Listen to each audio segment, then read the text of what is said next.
If you've watched any of my videos, you probably noticed that a little green tractor shows up in some of them. There was a lot of research done, and I looked at a lot of different brands before finally deciding that this was going to be the tractor for me. So why is there a green one sitting there instead of an orange one, a blue one, or a red one? And what was that one last factor that really helped me make up my mind?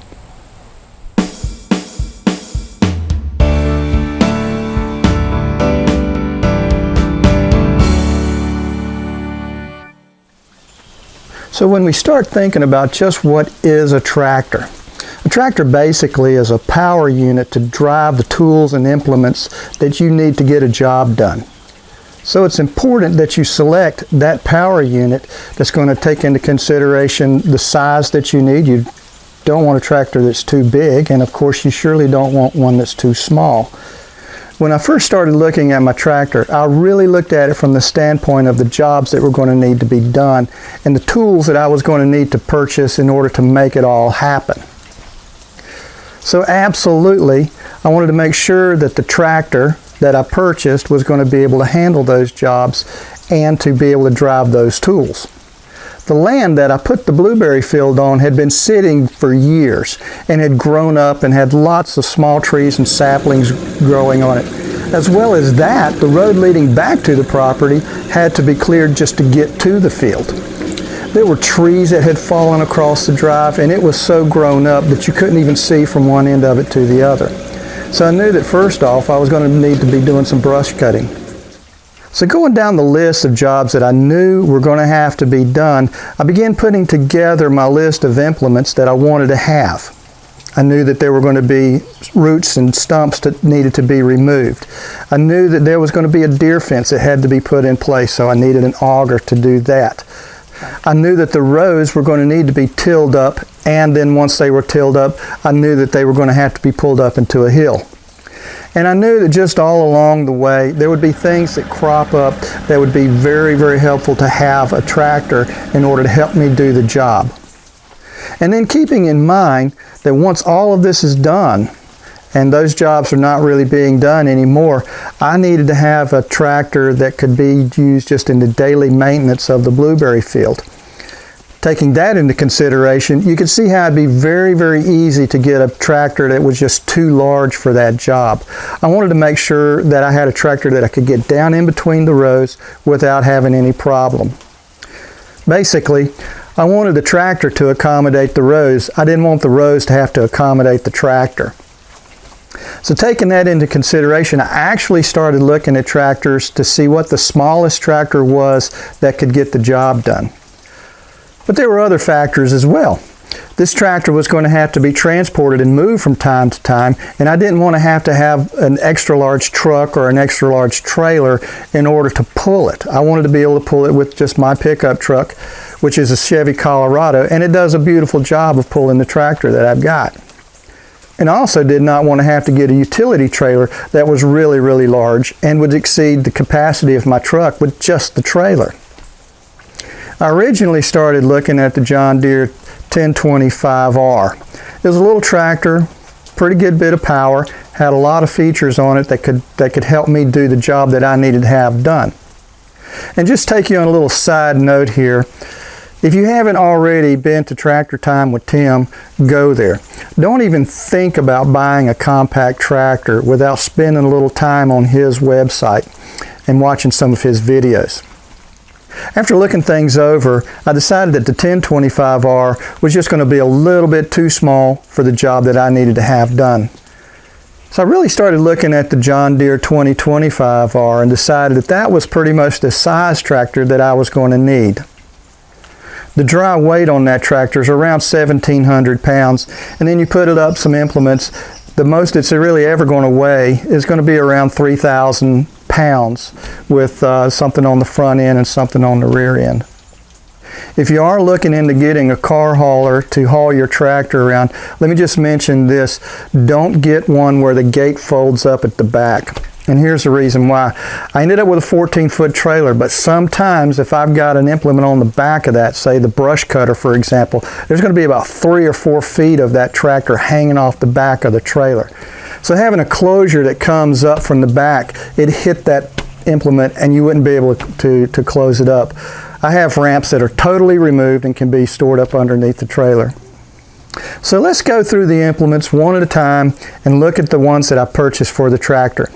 Let's start off with the brush cutter. That was really the first unit that I needed to just get things started to where I could even get to the property to do any work on it.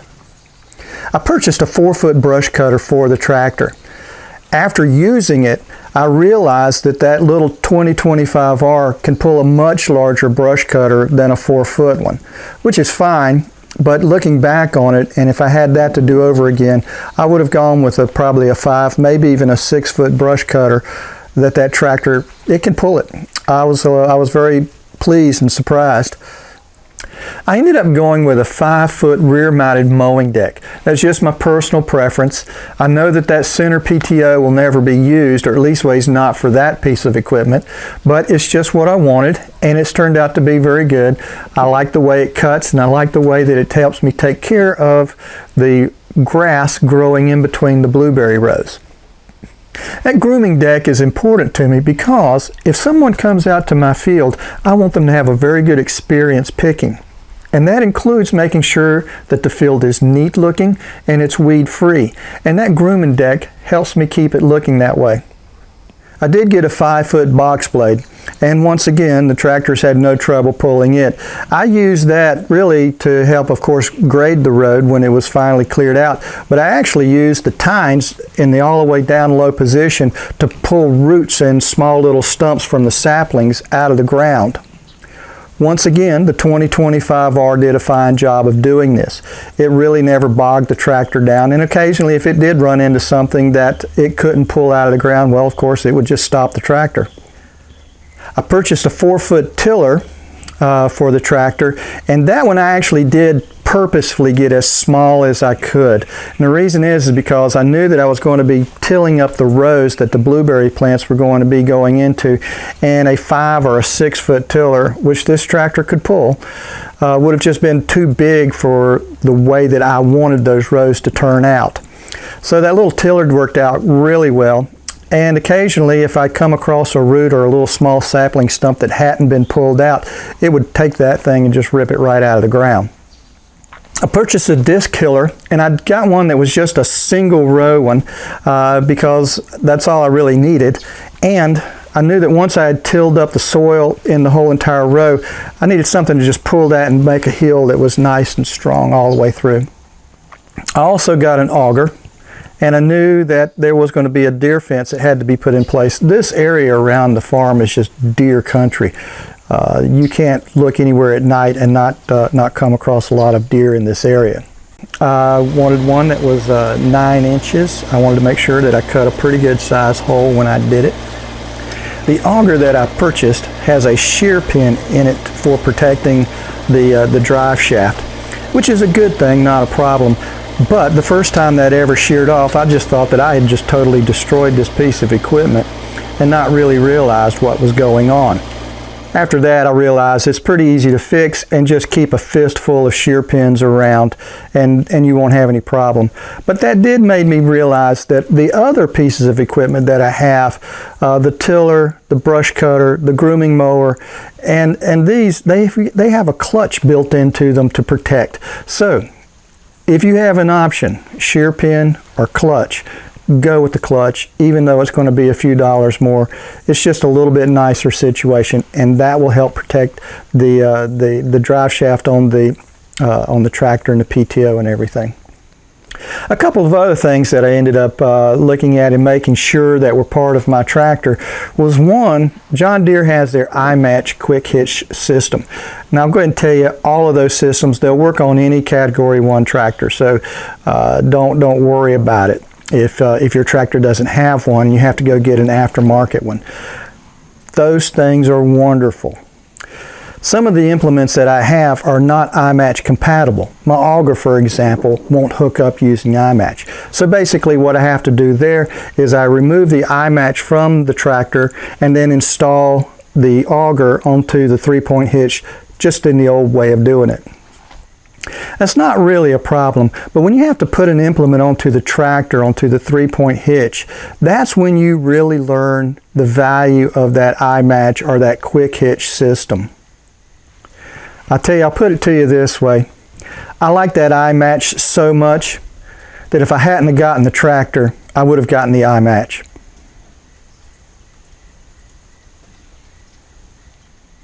Now there's another piece of equipment that comes on most compact tractors, and I actually thought about not getting it because originally I was wondering, am I actually ever going to need that and to use it? And that is that front end loader. I'm telling you, that would have been a horrible mistake to not have that on the tractor. That is probably the most used piece of equipment that I have. I move everything with it. I move pine bark in and out of the field. I unload trailers with it. I do all kinds of things with it.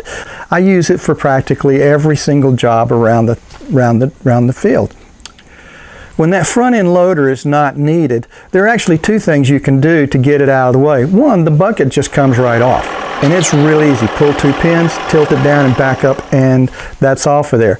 And that leaves the attachment on there. But you can also remove the whole entire frame that holds and picks the bucket up and down. That's not that hard to do either. I remember when I was talking with the first John Deere salesman that I came across, and we were talking about whether to get the front end loader, not to get the front end loader, and he looked at me and he goes, well, you know, that front end loader, that's just a really big expensive wheelbarrow. And all I can tell you is, no matter what brand of tractor you come up with, you make sure that that front end loader is part of your package. Had it not been for the front end loader, then I would not have been able to brush cut that land back there. The reason is because there's just nothing up there to protect the front of that tractor from if you come across a sapling and you're needing to push it down. That would have just torn up the whole entire front of that tractor. It also told me that if the tractor couldn't push that sapling down, then maybe I shouldn't try and cut it with my brush cutter. Now, another piece of equipment that I did not know I needed at the time but became incredibly obvious later was the weight box. That's when I discovered that this tractor, if you put it in just the right position and you're lifting something up, it's actually strong enough to flip itself over. I know the rating for that front bucket is 650, 700 pounds of lift capability, and I know the tractor sitting back behind it is 1,700 pounds. But with just the right leverage, you can flip that tractor over. Something else I've discovered too is that if you're moving something in that front bucket and it's a little bit heavy, you better make sure that the tire pressure in those two front tires is equal. If you don't, that can cause the tractor to tilt down in such a way, and of course the further you raise that bucket up and the higher the center of gravity goes, that can create a situation and the tractor can just go over. So once again, that weight box back in the back is very important. How do I know how important that weight box is? Well, I flipped my tractor over, and that was pretty scary. And it happened so fast, and it happened at a time when I had been already doing that repetitive job over and over and over again. And this one time, this one instant, was just enough to put it out of balance and to lay it on its side. I'll go ahead and tell you, I'm a huge fan of a rollover protection system, and I use a seat belt. So what were some of the other tractors that I looked at? I looked at the Kubota, and I really liked that tractor. Had I gotten the Kubota, it would do everything that I needed it to do. There would have been no problems with it. I know it would have been just fine.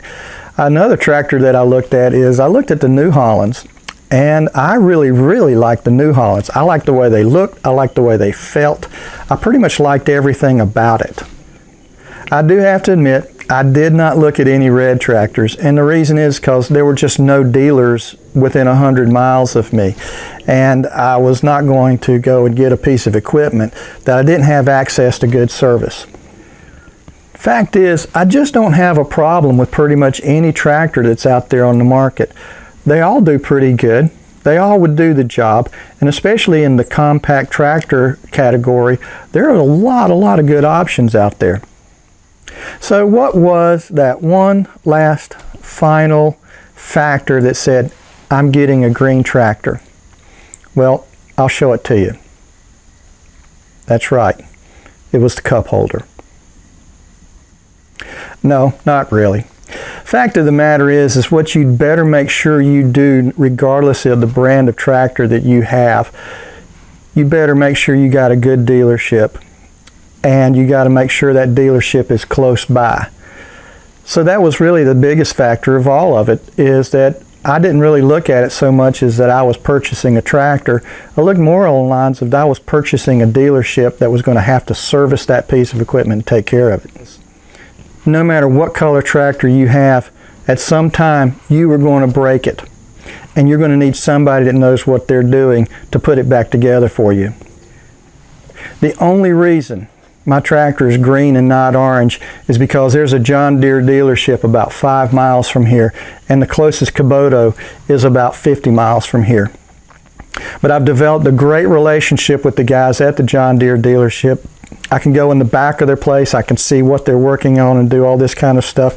And while they're servicing my 2025R compact tractor, those guys have also got a $500,000 combine that they're working on as well. So I know for a fact they know what they're doing.